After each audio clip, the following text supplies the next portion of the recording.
The princess, after 15 years of marriage, had never worn makeup, but on the day of her divorce, she dressed stunningly. She painted her lips, adorned her hair, and wore exquisite clothing because, from that moment on, she was going to live for herself and become someone unattainable for her despicable husband, the prince. When the princess began to dance in her palace, everyone present was astonished. What no one knew was that the princess was not a person from ancient times, but an elite scientist from the 21st century who had accidentally traveled into the world of a novel she had read, becoming the unfortunate princess unloved by her husband. It turned out that the original princess was pregnant, but before she could carry the child to term, the prince forced her to have an abortion, all because a cunning concubine falsely accused her of pushing her, supposedly causing a miscarriage. The heartless prince, without a second thought, ordered the unborn child to be killed without a shred of remorse. Afterward, the concubine boasted about possessing the dead baby's placenta. Devastated, the princess was ready to confront the woman, but just at that moment, the prince saw her and violently pushed her to the ground. He believed that he had never consummated the marriage with her, and assumed the baby was a monster unworthy of life. What he didn't know was that on that very night, the cunning concubine had drugged him, and he had ended up in the princess's chamber.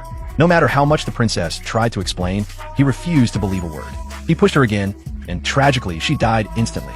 After receiving the original princess's memories, the time-traveling woman decided to take revenge. At that moment, the furious prince stormed into the palace with the concubine and demanded that the woman apologize for pushing the concubine. But what he didn't know was that the woman was no longer the weak princess of the past. She immediately knocked the concubine down, which only enraged the prince further. He then ordered that all supplies to the princess's palace be cut off until she begged for his forgiveness. However, the princess was no longer afraid. She took a box from her belongings and began working with her tools. In just one night, she created a tricycle and decided to mass-produce them to become wealthy. On the day of the launch, she sent her maid to ride the tricycle while she sat in the back, striking a gong, drawing the attention of a large crowd.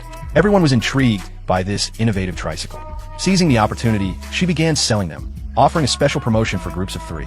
The product originality and her creative sales strategy led to the tricycles selling out quickly, earning her a fortune. At that moment, the emperor, who was undercover, witnessed the scene and, after investigating, learned about the princess's invention. Impressed, he ordered one for himself, and soon became fascinated by its ingenuity.